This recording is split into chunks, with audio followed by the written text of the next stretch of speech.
E na sua opinião, o médico, o profissional de saúde tem que entender mais sobre inteligência artificial? Tecnicamente não, conhecimentos gerais total.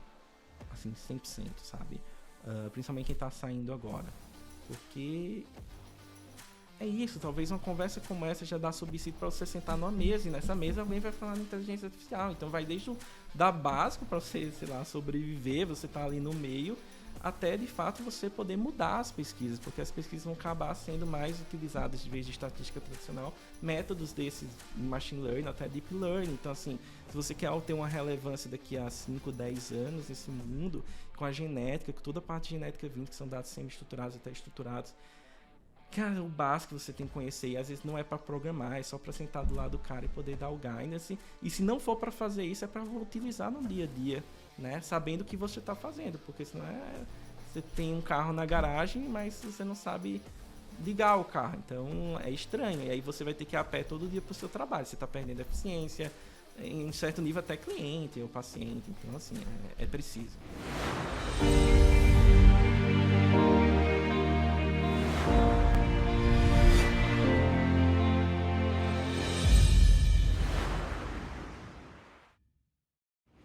Olá pessoal, bem-vindos a mais um podcast aqui no meu canal, no HackMed. Meu nome é Cauê Gasparotto, para quem não me conhece, sou médico, formado aqui na Universidade de São Paulo. Hoje estou à frente do HackMed, uma empresa que tem por objetivo fomentar a inovação e empreendedorismo na área da saúde.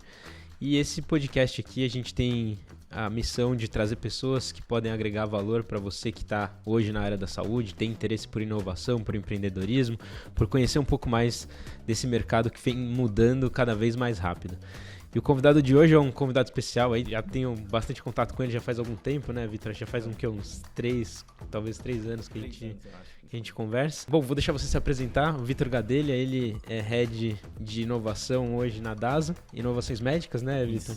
E vou deixar você se apresentar para o pessoal. Hoje ele trabalha muito com inteligência artificial, inovações. Acho que vai ser legal ele trazer um pouco da visão também no mundo corporativo, como é que uma das maiores empresas de saúde vem trabalhando isso. E falar um pouco da carreira dele, como é que ele chegou onde ele está hoje, o que ele passou por, como é que foi toda essa jornada como médico, chegar até onde ele chegou. Então, Vitor, obrigado por aceitar o convite aí.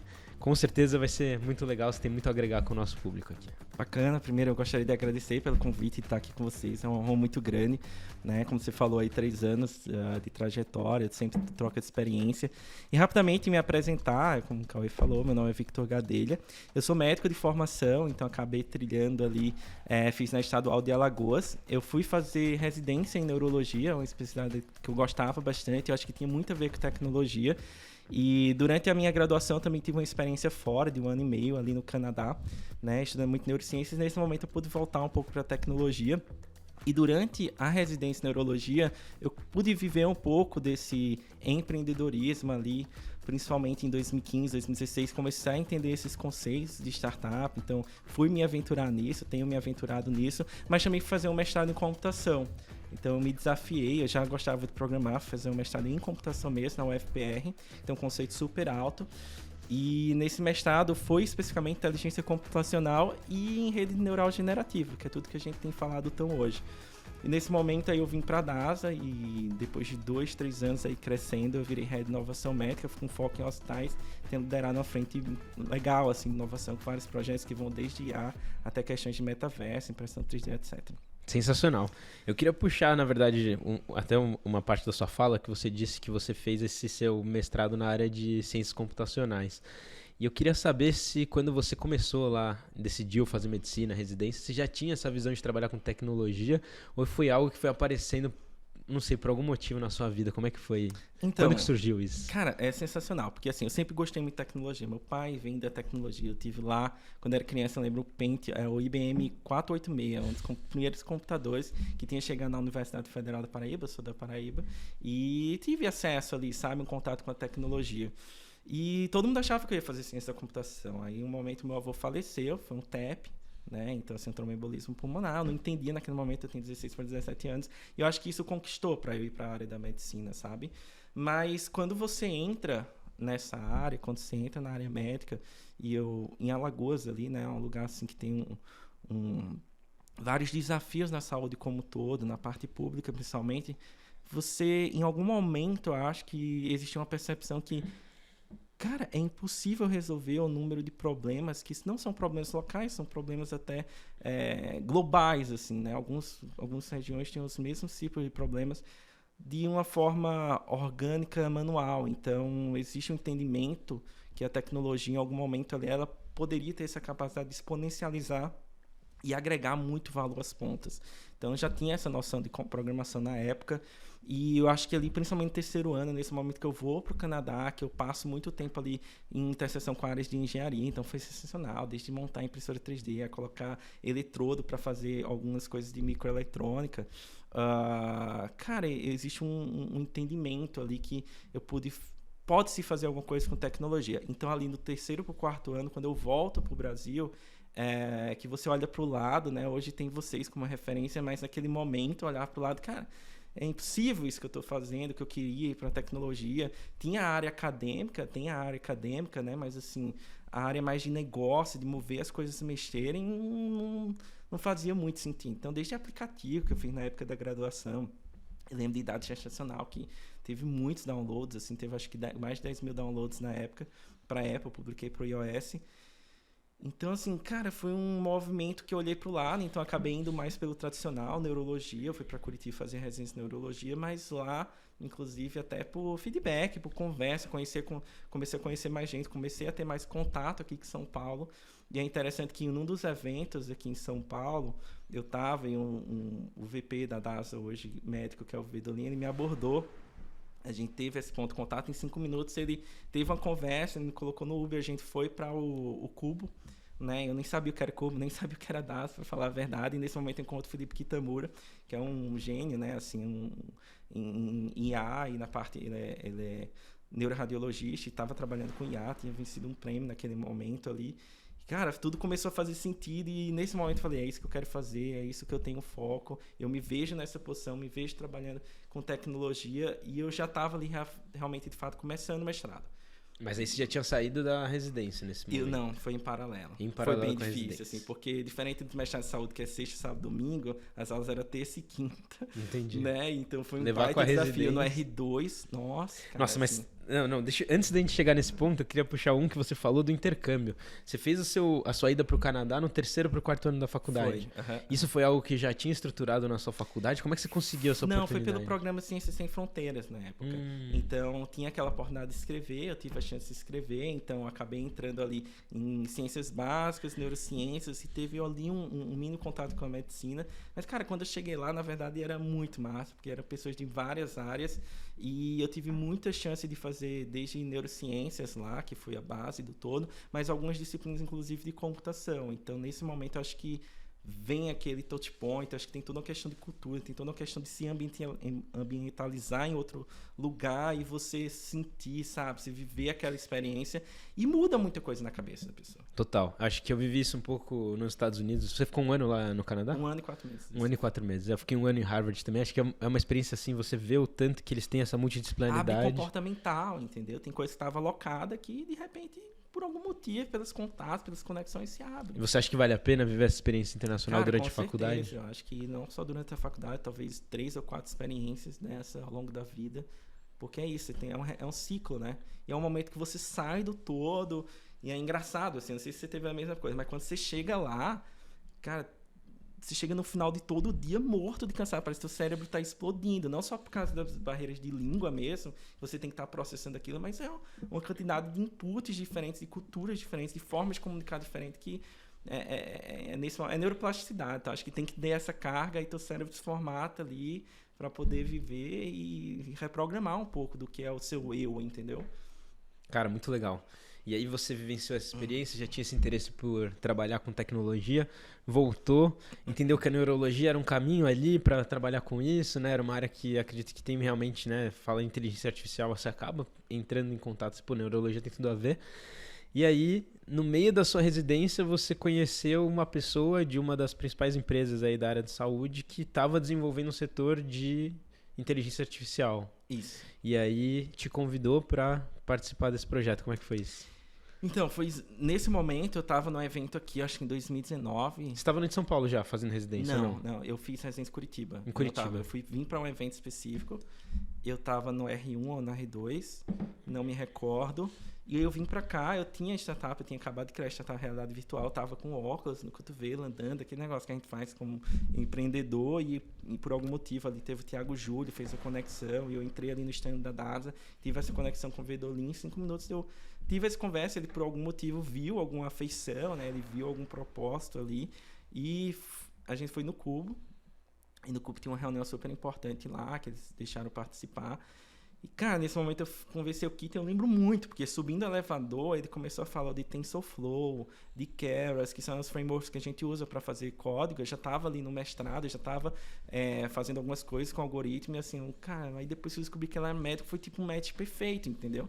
E assim, ficou muito claro, assim, eu saí daquele dia, tipo, voltei para Curitiba no outro dia super feliz, que sabe aquele negócio assim, cara, é ali, eu nunca tinha achado o caminho ali que eu quero estar. E aí você tem que se modular e você tem que ver o que é que você tem que fazer para chegar lá, né?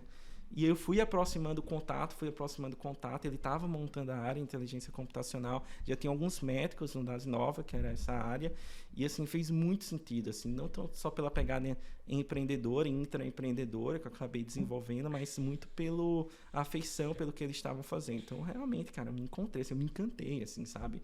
E é isso, você mira no objetivo e vai embora, segue, derruba as barreiras para chegar lá e deu certo no final. E aí você encontrou, depois teve que voltar para Curitiba para terminar a residência, e em paralelo a isso estava fazendo o seu mestrado, e em paralelo a isso você começou a se envolver com a DASA, foi mais ou menos isso? Era tudo isso junto ao mesmo tempo.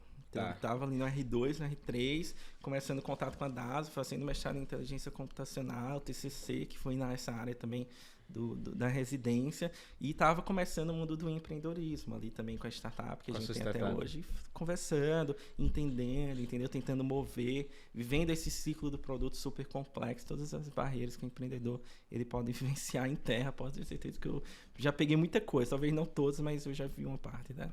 E aí, esse contato que você teve com a DASA ali durante a residência, você começou fazendo algum tipo de serviço com eles, parceria? Como é que foi até você entrar de fato na DASA? Cara, não, eu acho que eu não fiz nenhuma atividade em específico. Assim, eu mostrava muito interesse e claro que algumas pessoas começaram a entrar em contato com os gestores da DASA, falando, pô, ele é bacana, ele é bom, ele tem vontade de aprender.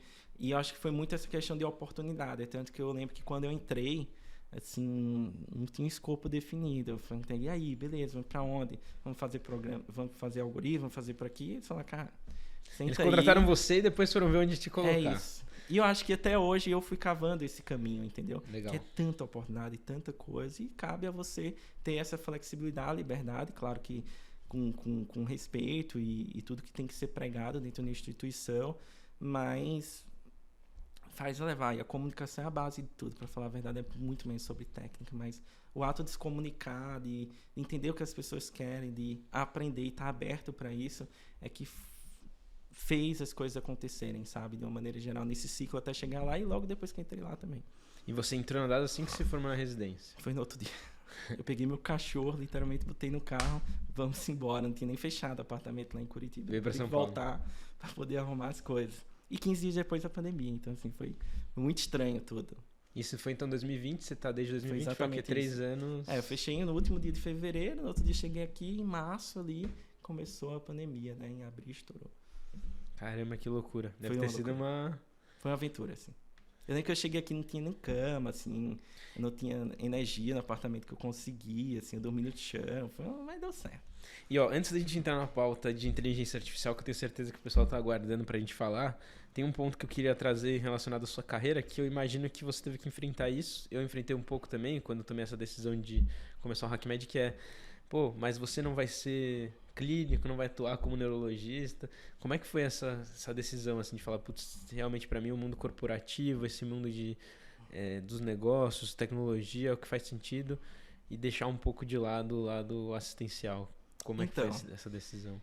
Cara, é muito difícil isso, né? Acho que o entendimento como tudo é complexo, Mas tem até alguns livros que comentam disso, dos profissionais de múltiplas habilidades, assim, né? De você ser multi-skilling, de você ter mais essa capacidade de ser um profissional mais híbrido. E claramente, assim, eu tava meio que no meio do caminho, assim, pô, eu tenho uma boa formação, gosto de medicina, tenho uma boa formação de neurologia, mas tinha uma capacidade ali técnica na parte de computação, em algoritmos, e um pouco de empresa, assim, de empreendedorismo, é um tripé que naquele momento, para ser bem sincero, eu enxerguei, cara, isso é um diferencial competitivo.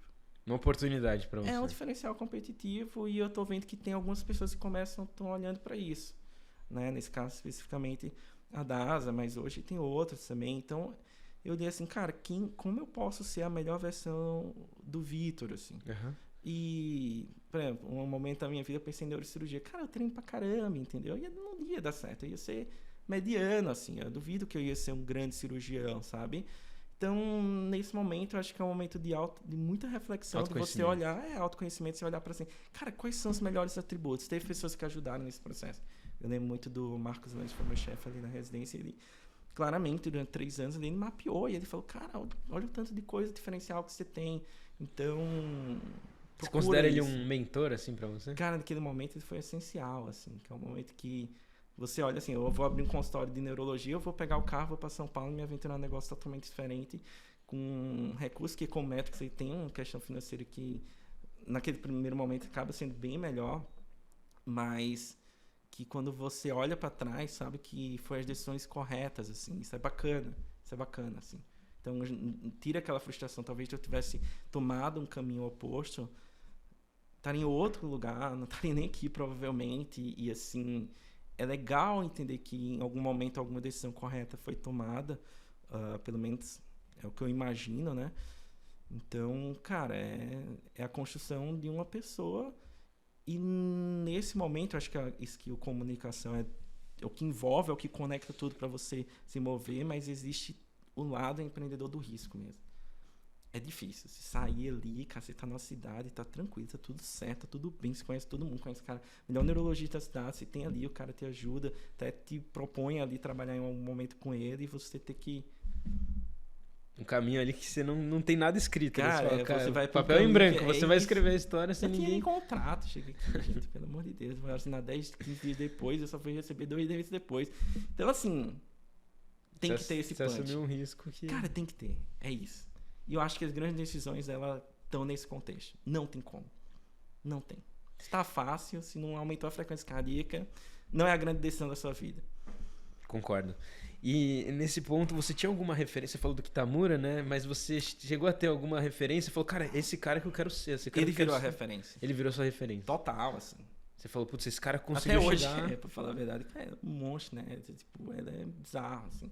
Como pessoa, como técnica, como médico, é uma pessoa completa e, assim, ele tem 5, 6 anos aí a mais que eu, então é uma pessoa que eu me inspiro, assim, que eu vejo assim, cara, ele é bacana, ele tem propósito pro mundo, sabe? Eu sempre falo isso aqui no canal com o pessoal que acompanha, que é importante você ter essas referências e entender, pô, esse cara fez o que eu quero fazer, então o que ele fez? Como é que foi o caminho para ele chegar até onde ele chegou? Se eu quero chegar lá, eu não preciso reinventar a roda, né? Vou seguir ali, cara, tentar entender o que ele fez de bom, aprender com esse cara. Às vezes a gente aprende muito com o erro dos outros, né? Tem 2 jeitos a gente aprendeu. Ou a gente aprende errando ou aprende com o erro dos outros. Assim. E em termos de custo... Não ser uma réplica dele, assim, cara, não é esse. Mas, nunca assim, vai ser. Essa é a melhor versão de mim, pegando vários pontos positivos do que eu encontro no caminho. Mas ali ele é o cara que dá mais atributos positivos dentro da jornada que eu tô seguindo, então... O livro Roube como um Artista, vou deixar até aqui indicado se vocês quiserem ver mais uma resenha do livro, é bem legal.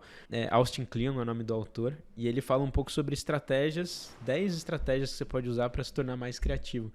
E ele fala até dessa visão de que roube como um artista justamente por isso, você aprende com as outras pessoas, meio que rouba ideias no sentido de aprender como que elas fizeram. E aí quando você faz isso, você cria a sua própria versão. Porque é impossível você ser a réplica de outra pessoa. Você vai pôr o seu traço naquilo. E inclusive uma das coisas que ele fala é sobre você sair um pouco do seu mundo e viver outras experiências. Eu considero muito isso a experiência do intercâmbio mesmo. Viver uma experiência fora do Brasil. Porque abre a sua cabeça e você consegue pegar outras referências para agregar a você, né? É isso mesmo. Bom, então acho que a gente pode passar para a pauta que talvez o pessoal esteja mais aguardando aqui, falar sobre inteligência artificial. Vamos lá. Eu queria, Gadelha, acho que você é uma das pessoas que eu conheci que conseguem didaticamente passar isso de uma maneira que fica muito fácil da gente entender.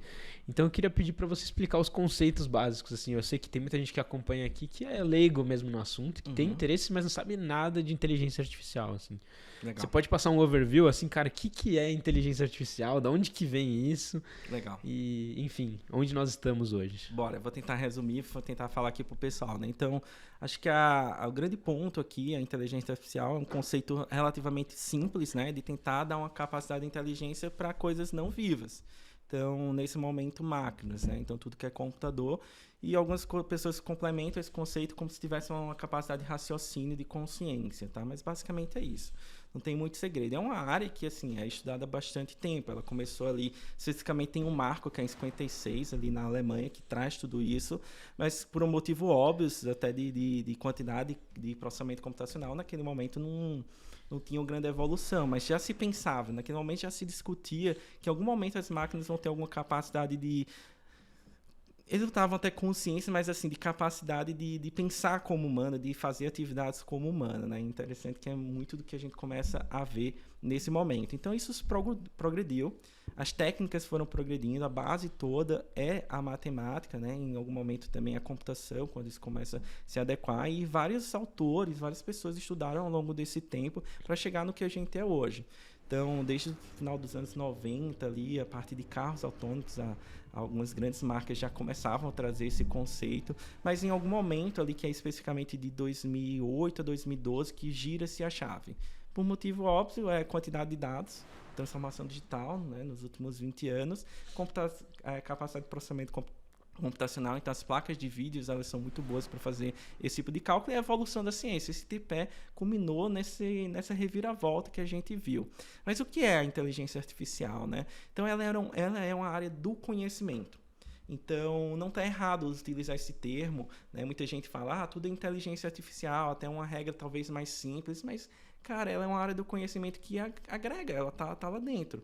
Então, ela é uma área que fica ali no intermédio entre a matemática, as engenharias, a computação, que promove técnicas e aplica essas técnicas para poder dar essa capacidade dos computadores fazerem atividades repetitivas ou, inclusive, até processarem essas atividades tal qual o humano faria, né? Com um certo grau de raciocínio, um certo grau de lógica.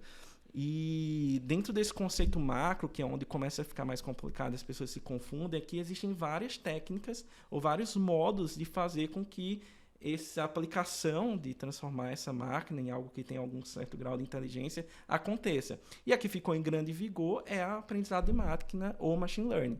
Então, o machine learning é uma sub-área dessa área do conhecimento que envolve diversas técnicas de uma forma, vamos dizer assim, semelhante. Ele tem um padrão, essas técnicas têm um padrão que estão vinculadas a um banco de dados e aprender em cima de um banco de dados, seja ele estruturado ou seja ele não estruturado, como um áudio, que não é um dado não estruturado, um vídeo ou imagem, né? E aí é onde a inteligência artificial, as novas técnicas que estão dentro de machine learning, elas ganharam um novo grau, atingiram um novo patamar de desempenho. Então, resumindo, a gente tem a inteligência artificial como área do conhecimento. Dentro dessas sub-áreas, que são as técnicas ou conjunto de técnicas, o aprendizado de máquina é o grande boom, é o que realmente revirou a forma como a gente conhece. Existem várias técnicas e dentro dessas técnicas do machine learning, do aprendizado de máquina, tem o deep learning, que é essa rede neural profunda. Então, é uma técnica de machine learning que tem uma performance maior, né? Que é onde tem os neurônios, que tem toda essa questão aí que, se alguém já se aprofundou um pouco no assunto, conhece. E dentro dela está toda essa questão de IA generativa, então está tudo dentro desse tópico. Então, acho que com isso as tecnologias são importantes para a gente começar a entender onde cada coisa se encaixa. Perfeito. Então, só para ver se a gente consegue entender assim um resumo de tudo, basicamente, essa ideia de inteligência artificial vem lá de 1950. Já se falava nesses assuntos, mas a gente não tinha ainda a capacidade computacional mesmo de transformar isso em alguma coisa de verdade. Era uma ideia do que seria no futuro. E aí, dos anos 2000 para cá, a gente realmente conseguiu chegar nesse nível de, ok, aquela ideia que a gente tinha do que era, hoje a gente consegue implementar, porque com os avanços da tecnologia, ciência e, enfim, tudo que você ver, essa técnica de rede neural, para a imagem, tem um cara de Fukushima, que foi em 1972, foi por aí. Ele tinha escrito matematicamente. Ele descreveu como faria isso. Só que a gente não tinha memória, a gente precisa de memória de GPU, que é Graphic Processing Unit, para fazer isso acontecer. Então é muito bacana, assim, né? E esse cara tava vivo, não sei se está vivo, mas estava vivo até pouco tempo. E assim, vê que bacana, cara, ver isso acontecer, né? É uma fórmula matemática que ele colocou, mas são vários conhecimentos agregados para chegar até isso, né? Perfeito. Então tem outras pessoas que foram agregando em 2000, no final dos anos 90, que o negócio junta e a gente na virada do século começa a realmente fazer a virada também da inteligência artificial. E aí você falou, dentro da inteligência artificial, então a gente tem aquela categoria mais famosa do machine learning, né? Aprendizado de máquina. Como é que é a definição hoje de aprendizado de máquina? Aprendizado de máquina é isso. Eu vou utilizar um banco de dados para poder treinar esse algoritmo.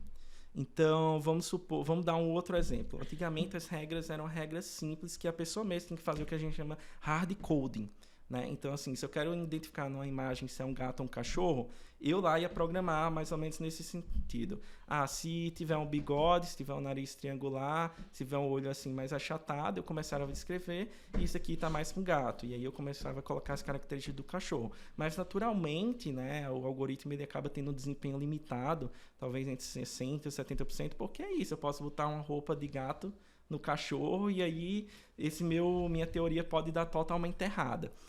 E aí o que é que o aprendizado de máquina faz, né? O grande boom dela, eu pego um monte de imagem de cachorro, um monte de imagem de gato, alguém lá diz o que é cachorro e o que é gato, e ele vai entender a relação nesse banco de dados, ele tem uma fórmula, é uma fórmula matemática, uma função de x graus, n graus, que vai determinar as regras que vai entender o que é um cachorro e o que é um gato, para quando uma nova imagem, eu tirei uma nova foto e dei para o computador, ele consiga predizer se realmente é um cachorro ou um gato. Então a evolução seria assim, antes a gente precisava passar todas as características que determinavam um gato, depois a gente conseguiu colocar as imagens de gato e falar que é um gato, e aí ele percebe quais são as características automaticamente, é isso. E a gente consegue, aquele famoso, né, black box, caixa preta da inteligência artificial, a gente consegue ver quais são essas características que a inteligência artificial usa para classificar como gato ou cachorro, por exemplo? Então, esse é um grande desafio, é um grande área de estudo, inclusive, tá? Existem algumas técnicas que conseguem, sim. Em imagem, especificamente, ele começa a criar uma zona de calor nas coisas que parecem diferenciar um para o outro, mas quando a gente vai para coisas que tem outra, não necessariamente mais complexa, é outra complexidade, por exemplo, de saber o preço de um aluguel automático baseado em X variáveis. Ele começa a cruzar informações que passam em algum momento a ser difícil o entendimento. Isso é um grande desafio, de uma maneira geral, né? É um problema da técnica, vamos dizer assim, que não tem uma solução muito bem estruturada, mas tem muita gente trabalhando nisso. Perfeito. Mas então o diferencial do aprendizado de máquina foi que a gente conseguia aprender a máquina a partir de classificação que alguém tem que fazer. Isso. Você vai dar a classificação para ela e ela vai dizer a partir de um determinado momento treinado, o próximo que você colocar sem classificação, ela classificaria com o aprendizado que ela teve a partir do input que você deu. Exatamente isso. E aí você imagina, lá em 2012, que quando teve o concurso em ImageNet, que pela primeira vez esse algoritmo, esse tipo de técnica de Deep Learning venceu todas as outras técnicas, o pessoal da medicina, ou pelo menos até da computação, que tem uma afeição com medicina ou saúde, vendo isso. Cara, nesse momento o cara olha assim, ó, não, então quer dizer que se eu botar um monte de imagem, um médico falar lá o que é, o que não é, resolver o problema. E aí vem o grande era do hype, né? 2012 até 2018, 19, 20, até hoje a gente tem algumas coisas ali, cara. Mas assim, é muito mais complexo que isso.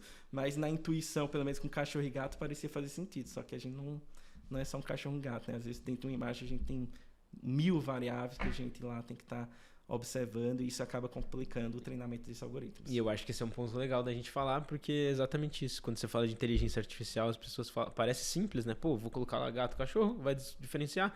Daqui a pouco eu tô colocando AVC não AVC, daqui a pouco eu tô colocando infarto não infarto, daqui a pouco eu não preciso fazer nada, porque a inteligência vai olhar aquilo e vai responder por mim. Mas na prática mesmo a gente sabe que não é assim. E eu queria que você contasse um pouco disso, assim, quais são os desafios hoje da inteligência artificial, porque é isso, às vezes a gente fica com a ideia, pô, não, vai ser fácil, a gente vai pôr inteligência artificial, e daqui a pouco eu não preciso mais do médico dando laudo, porque a inteligência artificial vai dar o laudo sozinha. Mas na prática não é bem assim, né? Eu queria que você trouxesse um pouco desse... Nesse momento, assim, a gente tá um pouco distante disso, né? Então, Dentro da inteligência artificial, dentro da área de machine learning, tem esse método, que foi o que eu falei agora, que é aprendizado de máquina supervisionado, que é isso. Alguém faz a tag antes, ela faz o label, que a gente chama, a anotação, e no final ela vai entender essa correlação. Só que existem diversos problemas que são inerentes mais à matemática, não, à medicina e à matemática. Vou dar um grande exemplo aqui, tá? O primeiro é que um modelo para ser treinado, um algoritmo para ser treinado, uma das características que tem que acontecer é algo que a gente chama de balanceamento de dados. Vamos supor, vou dar um exemplo aqui. Eu vou fazer um modelo para classificar dentro de uma tomografia de crânio se tem sangramento ou não tem sangramento. O que acontece? Vai alguém lá e vai pegar, essa tem, essa não tem, essa tem, essa não tem. Só que, naturalmente, a quantidade de tomografias que a gente tem sem sangramento é muito maior que são tomografias normais do que com sangramento. E para um modelo, para ele treinar com o mínimo de viés possível, o ideal seria eu vou treinar um modelo com 10 mil imagens, eu colocar 5 mil com sangramento e 5 mil sem sangramento. Talvez nesse cenário eu até consiga, mas e as doenças raras e ultra raras, entendeu? Como é que eu vou treinar um modelo se talvez tem doença que existem 170 casos no Brasil catalogados? Nem tem volume para isso. Então, o primeiro grande ponto na saúde e na medicina é que os casos normais são muito mais comuns. Muito mais prevalentes, você tem muito mais imagem do que... a normalidade. E o normal, ele sempre é muito parecido. A normalidade do tumor pode estar aqui, aqui, aqui. Então, existe uma variação nessa anormalidade que acaba confundindo também, complicando bastante. Então, o primeiro ponto é isso, balanceamento de datasets. O segundo é volume. Né? Então, o algoritmo de Deep Learning precisa de um volume muito grande de dados, e é o que eu falei, existem doenças raras e existem as ultra raras. Então, para alguns casos de uso, talvez gerando dados sintéticos, etc., a gente consiga, mas no primeiro momento era algo muito difícil de se atingir. E o outro grande ponto é a variabilidade clínica dos casos. Né? É isso, numa imagem só de raio-x eu não tenho Covid ou não Covid. Inclusive, a mesma imagem pode ser uma coisa totalmente diferente. Pode ser de uma pneumonia por, sei lá, pneumococos, sabe? Até, tipo, realmente um infiltrado por uma doença viral. Então, o negócio fica muito complicado e cabe a gente fazer as perguntas certas e como humano, porque tudo no final é humano mesmo, assim. Parece que a máquina tem um protagonismo muito grande nisso, cara, mas é o humano que tem um grande protagonista de fazer as coisas acontecerem. Cabe a gente tentar tirar o máximo possível desses vieses, sabe? Perfeito. Não, faz todo sentido. E aí, a gente falou então do aprendizado de máquina e você trouxe uma nova classificação, né? Que tá, acredito que acho que dentro do aprendizado você fala do Deep Learning. O que classifica assim, o Deep Learning em relação ao aprendizado de máquina? Qual que é a diferença? Tá, o aprendizado de máquina tem várias técnicas, né? Então, uma delas é a regressão logística, a regressão linear, que foi onde começou. Existe há muito tempo isso. E QNN, SVM, são técnicas que a gente existe para poder ver modelos matemáticos.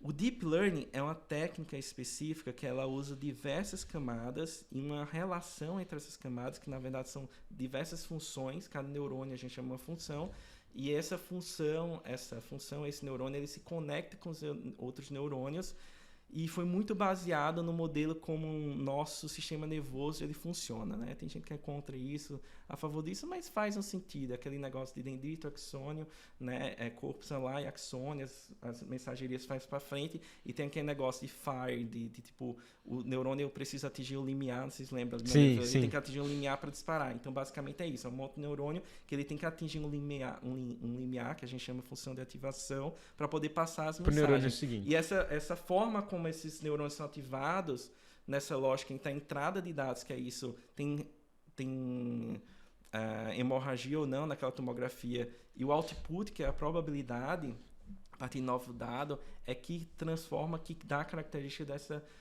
do Deep Learning. Então, é uma técnica mesmo dentro do aprendizado de máquina, que é sensacional. Assim. E acredito que fique ainda mais difícil de você entender o que ele usa para fazer... Esse é onde mora o black box. Principalmente. Nos outros a gente consegue entender, né? Assim, no Deep Learning, esses neurônios, como eles são ativados, é onde começa a ficar mais complexa a relação das coisas.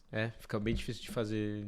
É entender assim como eles entendem as relações, sabe? Fica mais difícil de fazer. Bom, a gente falou então de inteligência artificial como um todo, depois aprendizado de máquina, Deep Learning, e quando a gente fala das diferentes categorias, generativa ou a gente tem as discriminativas. Discriminativas, Hoje ficou mais claro isso aí. Isso acaba entrando dentro do aprendizado de máquina? Isso está onde, essa classificação? Tá mais dentro do Deep Learning mesmo, porque a capacidade de gerar, ela precisa dessa técnica um pouco mais robusta, então eu colocaria ela dentro do Deep Learning, né?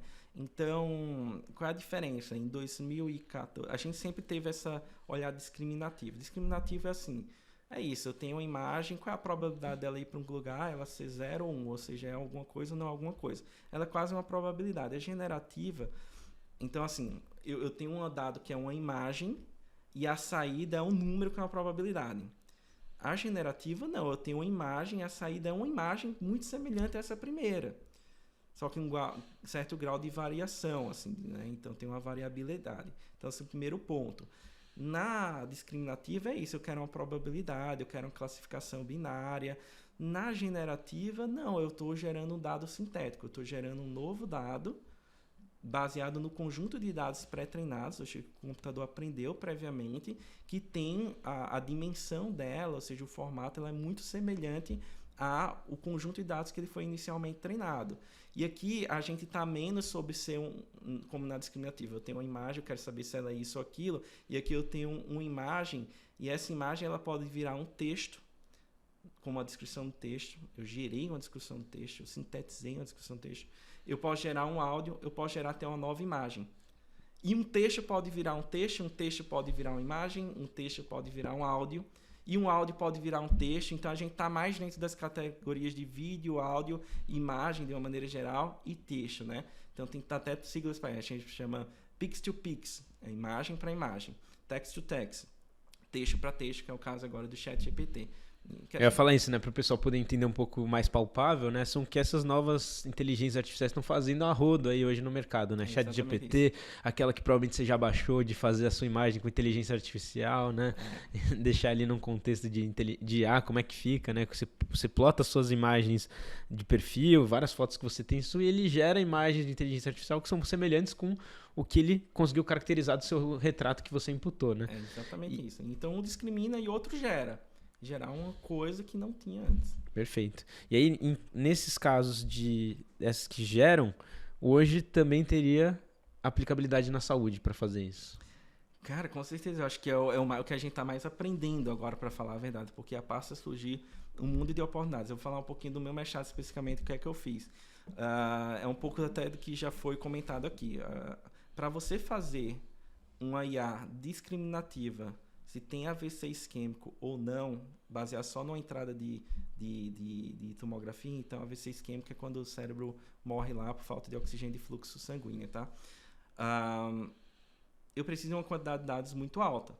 Só que é isso, a tomografia normal é fácil de encontrar, mas e a tomografia com AVC isquêmico? É super complicado, né? Imagina eu ter acesso a todas essas imagens do Brasil para conseguir 10 mil imagens. É quase impossível se a gente falar no cenário de 10 mil, que para IA pode ser pouco. Né? Então eu pensei naquela época ali, 2019, em criar uma IA generativa para criar imagens ultra realísticas de tomografia de crânio com achados de AVC isquêmico, para criar esse aumento de banco de dados, que é um dos problemas que a gente viu. Então, basicamente, em 2019 ninguém nem ouviu falar de ChatGPT. Ninguém falava disso. É uma técnica específica que foi lançada em 2014, que é chamado GAN, por um cara chamado Goodfellow, chama Rede Neural Generativa Adversária. Tudo funciona bem parecido. É sensacional. É muito bacana, assim. É tipo... Posso até dar uma pincelada depois. Mas, cara, nesse momento... É isso. Eu posso desde criar um banco de dados maior. Então, chegou nesse momento que eu criei um modelo. O cara me dá 20 mil tomografias. Ele passou a cuspir 20 mil tomografias. E eu posso pegar essas 20 mil tomografias para treinar uma outra IA, uma IA discriminativa, para poder criar um modelo de detecção, de volume, o que eu quiser ali em cima do AVC isquêmico. E é o começo. Mas, cara, a aplicabilidade é monstruosa, tá? Assim, é muita coisa que dá para fazer com isso.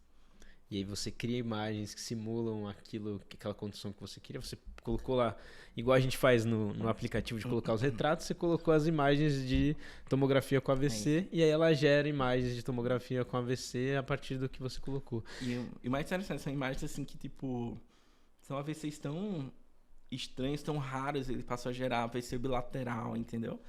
Então é o que a gente não vê na prática, mas pode acontecer, entendeu? Então é interessante, assim. Cara, bem legal. E isso dá pra realmente você ver Porque eu acho que essa é outra discussão, né? A gente tem a parte da tecnologia, de você gerar essas informações. O quanto que isso de fato pode ser aplicável para resolver um problema do dia a dia na saúde, né? Como é que a gente transforma uma tecnologia em algo que de fato agrega valor para o sistema, né? Esse é o maior desafio, acho que é onde a gente tem errado muito, de uma maneira geral, como comunidade, de como fazer essa aplicação na saúde, tá? Porque às vezes a gente se afeiçoa muito mais pela tecnologia, de fato, porque pelas perguntas do que a gente pode resolver na saúde. E existe um processo ainda árduo para desenvolvimento desses algoritmos de uma maneira geral. Mas vamos lá, tudo começou, acho que em 2016, 2017, as pessoas querem dar esse diagnóstico, claramente ficou muito difícil, né? Mas vou dar um exemplo aqui de algo que foi testado ali na DASA pelo Kitamura, e é um caso muito claro, por exemplo, de tomografia de crânio que tem sangramento ou não tem sangramento. Cara, é fácil ver um sangramento de tomografia de crânio. Se eu treinar uma pessoa que 10, 15 anos, sei lá, e ensinar para ela que tem uma manchinha branca lá, ela em algum momento pode aprender a detectar. Então é algo que para o radiologista não traz valor nenhum. Mas esse mesmo algoritmo, quando aplicado para poder, dentro de uma lista de exames que precisa ser laudado, que às vezes demora ali algumas horas ou até dias, eu poder priorizar aquelas que flagrou como positivo para hemorragia e saltar esse laudo em menos ali de 1 hora, o mesmo algoritmo passou a ter um valor. Então, esse é o primeiro passo onde acho que a gente errou muito, as perguntas certas, tá? Para esses algoritmos. A gente quis ser muito esse negócio de substituir médico. É muito menos sobre isso. É muito sobre acelerar os processos e ganhar eficiência operacional para falar dentro de uma área complexa como é a saúde. Então, assim, nesse momento, quando você pega os artigos, estou até refazendo uma revisão agora por mim mesmo ali, essa semana, ChatGPT, tudo que saiu. Então, tem que estar reciclando a cada 3 meses, tem que fazer isso, que é muita coisa que sai. Você acaba vendo que as possibilidades são muito grandes, mais ainda focar na eficiência operacional. Então, desde gerar um sumário de alta rápido, então algo que uma alta complexa pode demorar 20, 30, às vezes 1 hora, e uma IA generativa pode cuspir ali em 2 segundos algo que você faria talvez de uma maneira inferior, mas que você possa complementar. Então, eu saí de 1 hora para 5 minutos, 10 minutos. Cara, sensacional, entendeu? Sensacional ver erros em prescrição médica, fazer esses cruzamentos de base, ajudar no dia a dia, qual é o tratamento mais atualizado para aquilo. Existe algo que eu não estou sabendo, principalmente quando você é ultra especialista e chega um paciente que viu uma coisa aleatória, você ter esse suporte de decisão com alto grau de confiabilidade. Então, essa capacidade que os modelos de linguagem tem nesse nível agora de performance para auxiliar na saúde é gigante, assim, a gente pode citar em Ser um braço direito do médico, né? Tem que ser, eu acho que cada vez vai fazer mais sentido. Assim. Eu acho que a gente entra naquela pergunta que todo mundo faz sempre para você, acredita, que é a inteligência artificial vai substituir o médico? Então, qual a minha visão sobre isso, né? A resposta, sendo 0 ou 1 aqui, mais computador é não, mas se você me der um prazo de tempo, talvez eu mude. Então, assim... Mas existe algo muito mais complexo do que essa pergunta no sentido de vai substituir o médico ou não. Acho que está nas outras profissionais, algumas outras profissões de uma maneira geral, principalmente aquelas mais operacionais da ponta. Porque se você imaginar ali, se fosse na McDonald's há 6 anos atrás, 7 anos atrás, tinha 3, 4 pessoas no caixa. Em 2020 passou para 1, em alguns lugares começa a não ter 1, só tem um lá opcional quando... tem 3, 4 máquinas que não dá, nem é inteligência artificial aqui. Então, imagine como esse negócio pode... Então, assim, antes de chegar no médico e aí ficar tranquilo, ou qualquer profissão da saúde, tá? Cara, se a gente chegar no momento que a gente realmente vai fazer essa pergunta e a gente vai precisar de uma resposta muito precisa, cara, vai ter realmente vai ter vários outros problemas vão ter surgido antes disso, sabe? E você falou um pouco da indústria 4.0, qual que é o conceito disso, para quem não conhece nada? A indústria 4.0, basicamente, assim, é meio estranho esses 3.0, 4.0, mas nesse momento 4.0 é o momento que ele começa a automatizar com uma performance muito alta e ganhar uma eficiência operacional muito grande nas fábricas, nas linhas de produção. E aí você começa por padrão, por várias questões que são próprio erro humano, inerente ao erro humano, as fábricas e os montadores fazem um shift para a tecnologia da robótica e tem um braço de IA por trás, que é uma tecnologia transversal que agrega para poder, talvez no final seja gerar mais lucros, não sei. E na saúde a gente chegou nesse ponto, você acha? De saúde 4.0, nessa questão de automatizar algumas coisas? Estamos longe, assim. Eu falei isso muito no TEDx, minha aula foi mais ou menos nesse sentido, assim, o que eu imagino... Depois vou deixar, ficou gravado esse do TEDx? Ainda não saiu, mas ficou. Não saiu, mas quando sair eu já vou deixar na descrição aqui pro pessoal ver. É bem bacana, assim, que eu faço um paralelo muito com a aviação, né? Eu boto que a gente, na saúde, quando a gente compara pra aviação, a gente tá lá nos anos 1970, 1980. A gente avançou muito, mas qual é o momento que a gente está?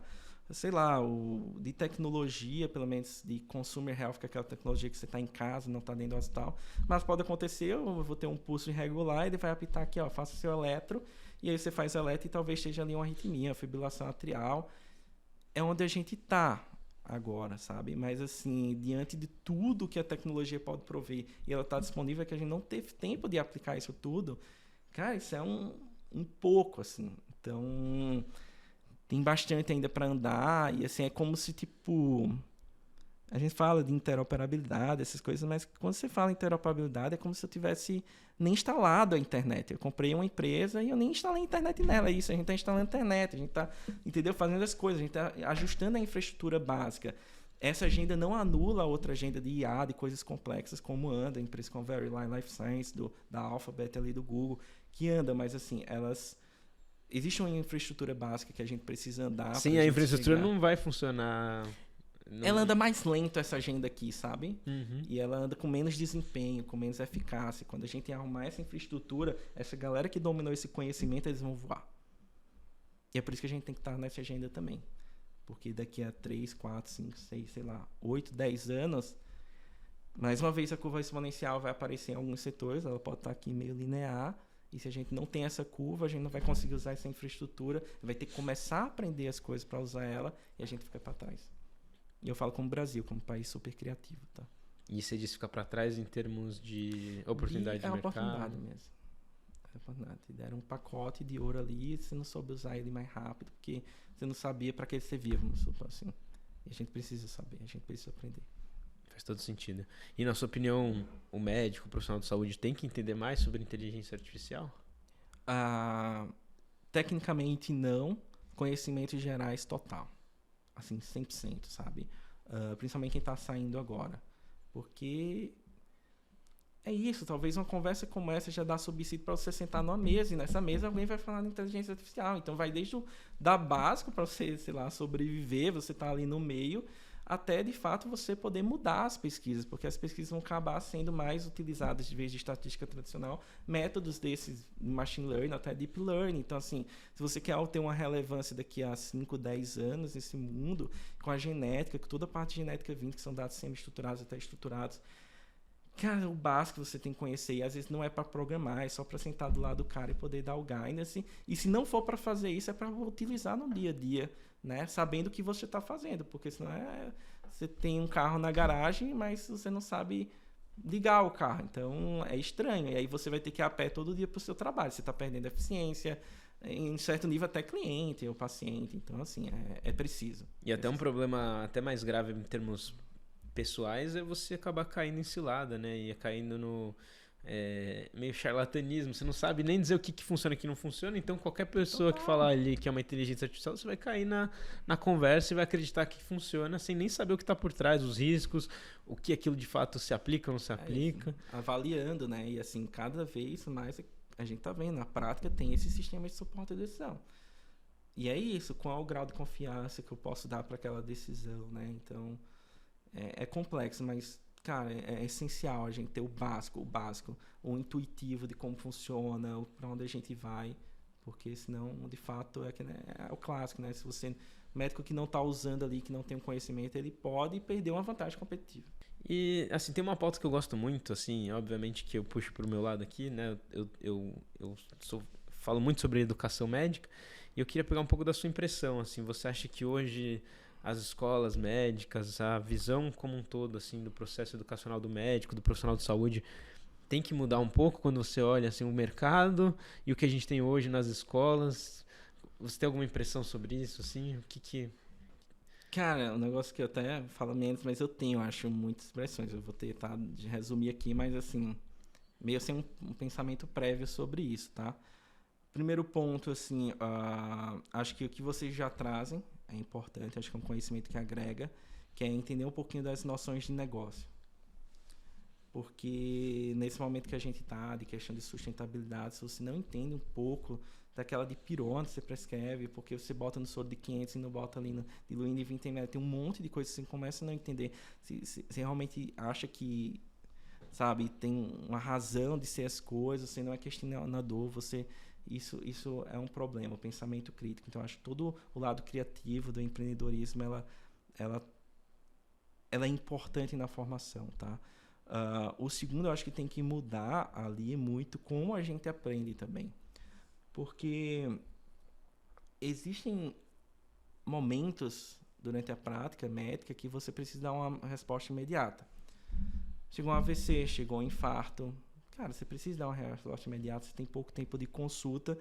E eu não sei, mas ironicamente parece que é uma das pessoas mais erram. Eu sei, porque eu vi ali esse mundo do AVC vivo até hoje, com um projeto grande que a gente tem na empresa. E os profissionais recém-formados, eles não conseguem fazer o básico do AVC, que é talvez em supra, assim, talvez seja uma das únicas coisas que não tem muito tempo para pensar, entendeu? O resto tudo ele pode pegar, ele consultar. Então, acho que é mais sobre decorar menos, entender a lógica, o raciocínio das outras, entender o celular e todas essas ferramentas como algo de consulta imediata, que assim, o cérebro tem uma capacidade de processamento, tem uma capacidade de armazenamento também. Então, eu preciso armazenar quantas patas tem, sei lá, o bicho X? Não, assim, eu posso consultar se eu realmente em algum momento consultar. Eu preciso saber que se ele viajou para aquele lugar que tem o bicho X, ele tem. Essa informação é muito mais preciosa que a gente, porque se o paciente PS chegar e não fizer essa pergunta, eu posso comer bola no diagnóstico.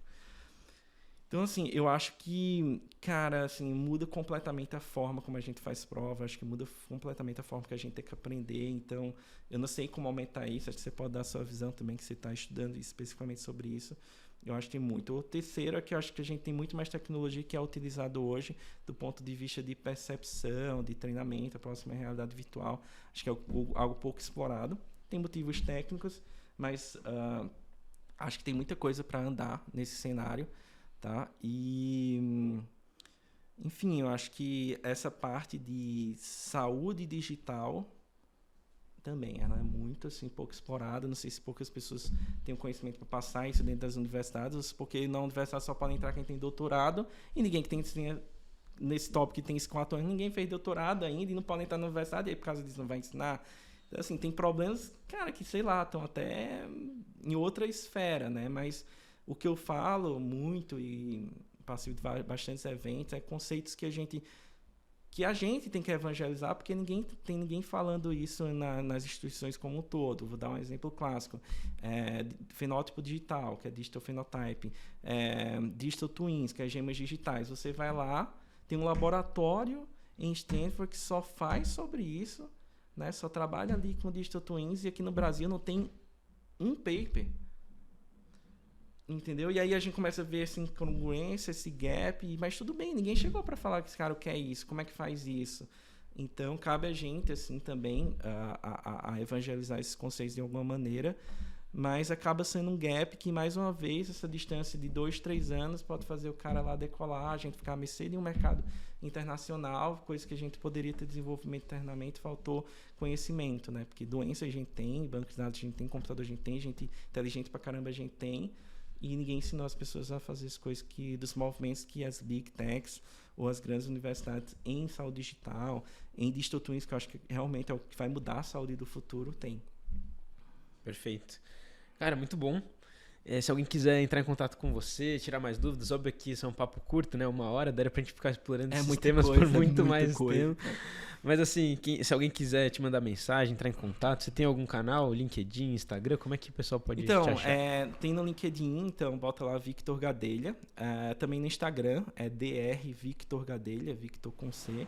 E, cara, fico super à disposição para tocar ideia, para tocar experiência. Acho que é um mundo novo. Tenho muito que aprender, tem muita coisa que eu não sei, mas eu tenho a vontade ali de estar aprendendo. Queria ter mais condições de colocar algumas coisas em prática a nível de pesquisa, mas é o país, é o momento que estamos também.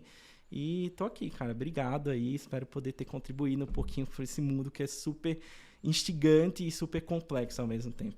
Cara, muito bom. Antes de encerrar aqui, a gente tem um capítulo final aqui que a gente sempre faz, que é o Hacker Conectado, que a gente pede uma indicação de filme, série, livro que você deixaria. Pode ter a ver com o tema de hoje, pode não ter nada a ver. Que você deixa pra nossa audiência, que você fala, pô, isso aqui é um conteúdo legal, é um filme legal, uma série boa, que vale a pena você assistir ou ler.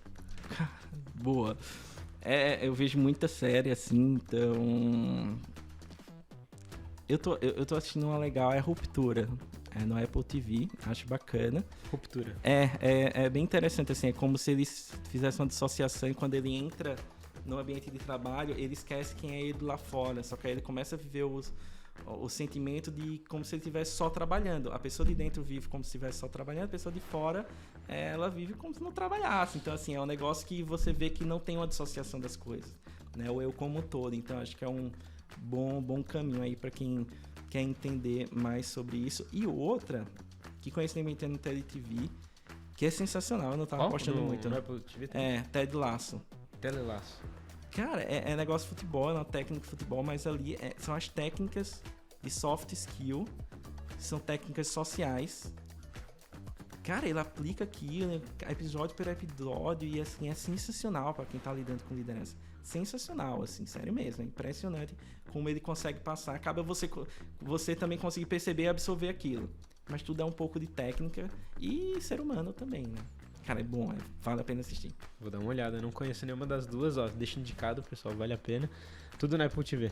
Essa é justo na Apple TV. Legal. Então fica aí a indicação do Vitor. Cara, muito obrigado, Vitor. Foi sensacional o papo.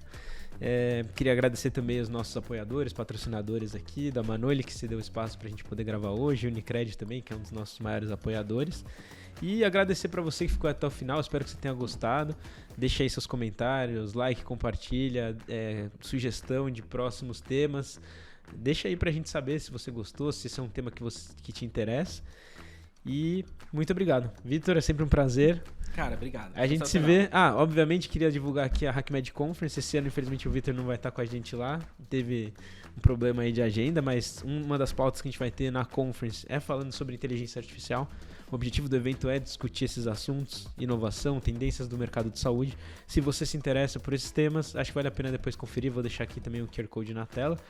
E a gente se vê então em agosto lá no nosso evento aqui no Hospital das Clínicas, Faculdade de Medicina da USP. E é isso. Obrigado, Gadelha. Valeu, tchau, gente. Tchau. Até a próxima.